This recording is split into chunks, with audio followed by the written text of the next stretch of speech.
A Tooele County man says he is not a hero after pulling a woman from a car that rolled off I-80 and landed upside down in water. Still, though, there are a lot of people who are grateful for his actions. News specialist Sean Moody spoke with him and his wife about the rescue. Sean?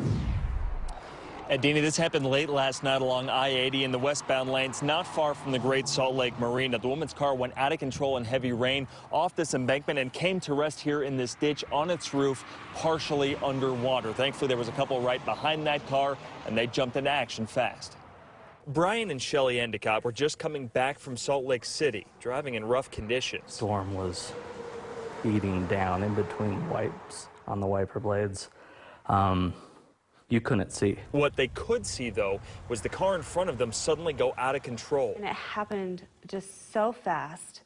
She flew across that freeway so fast. The car went off the embankment and vanished. The Endicotts pulled over to see where it ended up. Brian spotted it on its roof, partially underwater in the ditch. At this point, I'm scared that there's somebody dead in there, smashed. Water coming up, can't breathe, and what if there's kids? He started down the hillside. As I'm going down, it's an inner conversation of, I can't do this.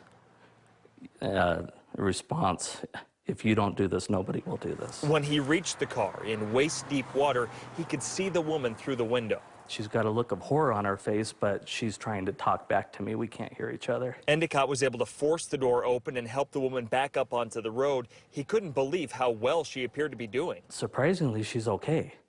There's not a drip of blood, and she's talking to me totally fine. The Endicotts took the woman into their car to stay warm until first responders arrived to check her out. Then they went on their way. It's an experience that will stick with all of them. It's motivation for me to be a better me, to be there and help people. I imagine that sometime in the future when things calm down that we'll talk again. I would like that anyway.